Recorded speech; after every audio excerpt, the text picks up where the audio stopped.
সাহাবীরাও কথা বলেছেন খুতবা চলাকালীন অবস্থায় নবী করিম সাল্লাল্লাহু আলাইহি ওয়াসাল্লামের খতিবের সাথে, ফিমা ফিহা মাসলাহা, কিন্তু এমনি এমনি নাকি না, যাতে উপকারিতা আছে বা তালিম এবং শিক্ষামূলক কোনো কিছু শেখানোর জন্য, বিনা কাজে নয়। লিআন্না যালিকা লা ইউশগিলু আন সামাইল খুতবা, এটা জায়েজ কেন করা হয়েছে? কারণ ইমাম যদি কোনো এক লোকের সাথে কথা বলে তাতে অন্য অন্য শ্রোতাদের কোন রকমের শুনতে বাধা হয় না, ডিস্টার্ব হইল না। এইরকমই যদি বাইরে থেকে একটা লোক কথা বলে ইমামের সাথে, তাহলে এদের যারা শ্রোতা বসে আছে মসজিদে, মুসল্লি খুতবা শুনছে, তাদের জন্য কোনো বড় ডিস্টার্বের বিষয় নাই। কিন্তু আপসে যদি কথা বলে, আপসে দুজন কথা বলেন, তো দুজন যখন কথা বলতে মেতে যাবেন, তখন ইমাম কি বলছে ও বেখেয়াল হয়ে গেছে, ও ছুটে গেছে, ও বুঝেননি যে কি বলছে, ঠিক না?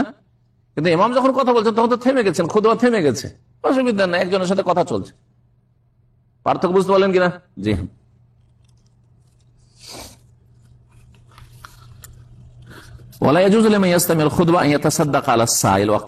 আর একটি মাসালা এখন বলছে, খুতবা চলাকালীন অবস্থায় কেউ যদি ভিক্ষা করে, মিসকিন যদি সাইল ভিক্ষুক বলে আল্লাহর রাস্তায় আমাকে দান খেরাত করেন, আমার ছেলে মেয়ে খুব কষ্টে আছে, অনাহারে আছি, তো দান করতে পারবেন কিনা?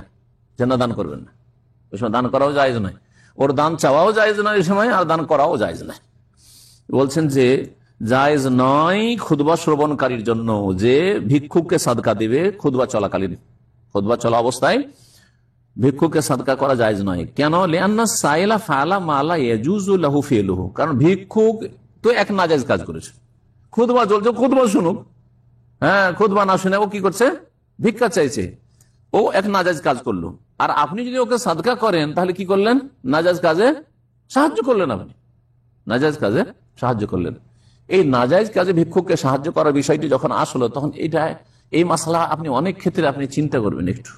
যাকে আপনি সাদকা করছেন, লোকটা সম্ভাবনা কি লাগছে, আপনার টাকাটা হালাল কাজে লাগাবে না নাজায়েজ কাজে লাগাবে, এইটা একজন সাদকাকারীকে চিন্তা করা উচিত, সাদকাকারীকে চিন্তা করা উচিত।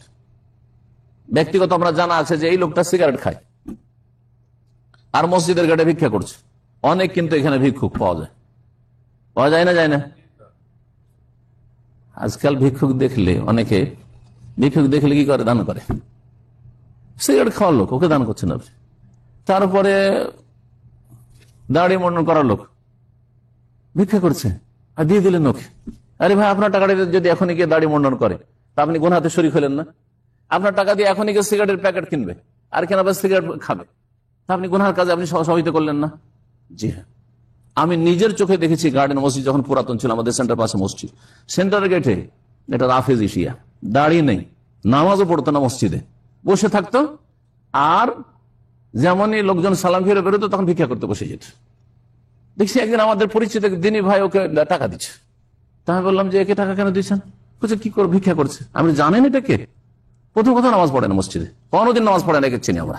এখানে যেহেতু আমাদের অফিস, এখন তো 20 বছর হয়ে গেল, তখনই প্রায় 10-12 বছর অফিস একে দেখছি ভিক্ষা করে, মাগরিবের সালাতে, এশার সালাতে কোনোদিন এখানে নামাজ পড়েন না। 2 নম্বর কথা, আকীদার ক্ষেত্রে হচ্ছে গুমরাহ। কিভাবে আপনি একে সহযোগিতা করছেন? আপনি ভিক্ষা দিচ্ছেন। তো ভিক্ষা দেওয়ার ক্ষেত্রে বা সাদকা করার ক্ষেত্রে একটু আকল থাকা উচিত, যে কাকে দিলে আমি নাকি পাবো। বোঝা গেছে কিনা? জি হ্যাঁ, আমরা কিন্তু সাদকা করতে গিয়ে বা জাকাত দিতে গিয়েও এইসব খেয়াল করি না, যার ফলে অনেকের এই সাদকা করে আর জাকাত দিয়ে নাকি হয় না। আপনি জাকাত দিচ্ছেন, আপনার বংশের সব বেনামাজি, কি একটু দাওয়াতের কাজ করলেন না, নামাজের দাওয়াতটাও দিলেন না, আর যেহেতু আপনার বংশের গরিব সেই জন্য ওদেরকে জাকাত দিচ্ছেন। আপনি কোন চিন্তা করেছেন আপনি? অথচ আপনার বংশের নয় হয়তো, অথবা আপনার মানে খাতিরের নয় হয়তো গরিবগুলো, বা আপনার পার্থিব কোনো স্বার্থ নেই ওইসব গরিবের সাথে, সেজন্য ওদেরকে দিচ্ছেন, অথচ তারা দিনদার আপনার গ্রামের। তো এইসব বিষয়গুলি চিন্তা করা উচিত। কারণ আমাদের সম্পর্ক হচ্ছে ভাইয়া আল্লাহ, আল্লাহর সাথে যার সম্পর্ক মজবুত তার সাথে আমার সম্পর্ক মজবুত। এই গুণটা যার মধ্যে পয়দা হয়েছে সে আসল মুসলিম হইতে পেরেছে। আমাদের সম্পর্ক হচ্ছে মানুষের সাথে, ওর সম্পর্ক আল্লাহর সাথে যেমন, তেমনি ওর সাথে আমার সম্পর্ক। কথা বোঝা গেছে কিনা? জি হ্যাঁ। আর এই নয় যে আমার বংশের সেজন্য বেনামাজিকে আমাকে খাওয়াইতে হবে, বেদিনকেও খাওয়াইতে হবে, পাপিকেও খাওয়াইতে হবে, আর সুদের উপর টাকা নিচ্ছে, আর ওই সব গরিবগুলোকে আপনি জাকাত দিচ্ছেন। আপনি অথচ আপনার গ্রামে অন্য বংশের লোকের আছে যারা দিনদার ধার্মিক, হয়তো ওর তার বংশ আত্মীয় স্বজন নেই, সেজন্য তাদেরকে আপনি বঞ্চিত করছেন বা 3 পয়সাও দেন না আপনি।